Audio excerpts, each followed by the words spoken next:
यह कहानी एक भाव प्रवण माँ की कहानी है, जिसके दो पुत्र हैं, बिन्नी और लाली। लाली बड़ा था और बिन्नी छोटा। माँ छोटे बेटे बिन्नी को अधिक प्रेम करती थी।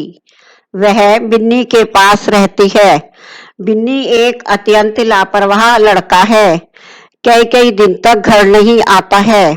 उसकी माँ प्रतिदिन ताजा खाना बनाती है, जो उसे अगले दिन बासी खाना पड़ता है। कभी कभी बिन्नी अपने कई मित्रों को लेकर घर आ जाता है और वे सब मिलकर निसंकोच भाव से खाना खाते हैं।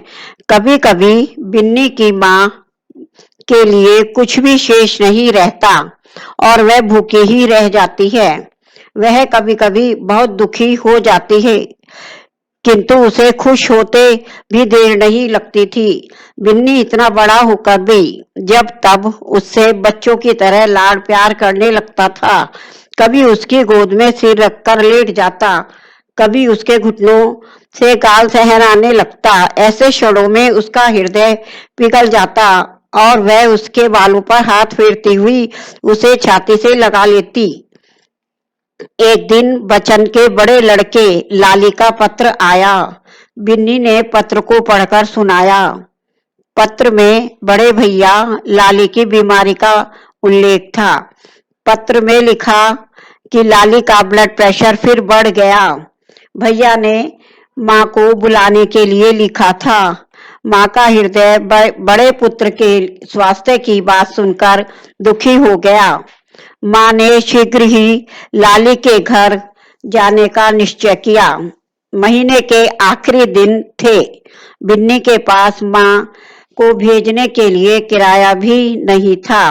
फिर भी बिन्नी ने पैसों की व्यवस्था की और माँ के लिए गाड़ी का टिकट ले आया।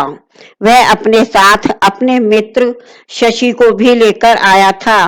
दोनों ने खाने की मांग की। दोनों ने मिलकर खाना समाप्त किया। अब बिन्नी ने कहा, माँ तू भी जल्दी से खा ले। तो माँ ने झूठ ही बोल दिया कि वह तो खाना खा चुकी है। बिन्नी और उसका दोस्त माँ को गाड़ी पर बिठा आए। माँ लाली के घर पहुंच गई। जब 15 दिन तक बिन्नी का कोई पत्र नहीं आया तो वह चिंतित हो उठी।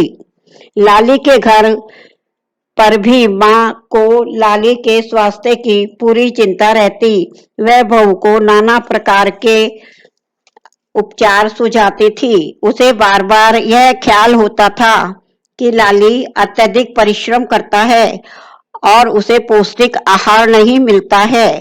माँ का हृदय अपने दोनों बच्चों के सुख लाभ के लिए चिंतित बना रहता था।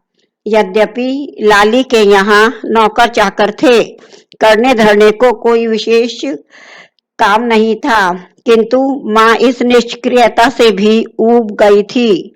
वह तनिक भी कोई काम करती तो पुत्र लाली उन्हें मना कर देता। एक दिन वह चाय की ट्रे लेकर लाली के कमरे में चली गई और बिन्नी की चिंता प्रकट की। इतने दिन हो गए, बिन्नी की चिट्ठी नहीं आई। लाली को भी बिन्नी की इस लापरवाही पर बहुत क्रोध आया। माँ की चिंता बराबर बढ़ रही थी। उसका मन एक विचित्र संकट की स्थिति अनुभव कर रहा था। उसे बिन्नी की चिंता भी सता रही थी, किंतु वह लाली को भी दुखी नहीं देख सकती थी।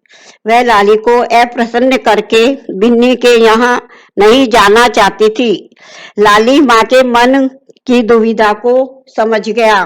पहले तो उसने यही कहा, माँ अभी तो तू आई ही है, 10-15 रोज में दिवाली है। इस पर भी वह अनुभव करता है कि माँ बिन्नी के यहाँ जाने को आतुर है। अंत में वह वहां से कह उठा, जाना है चली जा, नहीं तो चिंता से परेशान रहेगी। माँ के मन की बात हो गई। उसने उसी रात को गाड़ी से बिन्नी के यहाँ जाने की इच्छा प्रकट की। लाली ने भी कोई रोक टोक नहीं की।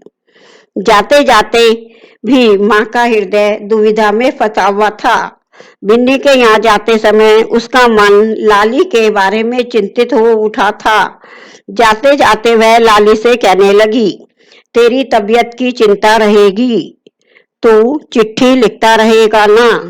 लाली माँ को विश्वास दिलाते हुए कहता है कि यदि वह नहीं लिख सकेगा तो उसकी पत्नी कुसुम लिख देगी। माँ बिन्नी के यहाँ के लिए चल पड़ी। उसको छोड़ने के लिए लाली की पत्नी कुसुम स्टेशन तक आई।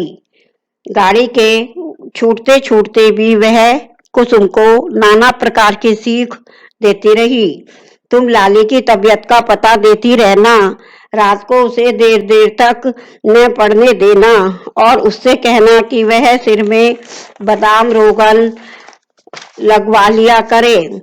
प्लेटफॉर्म छूट गया। माँ बिन्नी के विचारों में खो गई। उसे धीरे धीरे बिन्नी के तंग और छोटे के कमरे का ध्यान आया। उन्हीं विचारों में डूबी हुई माँ बिन्नी के यहाँ चली जा रही थी।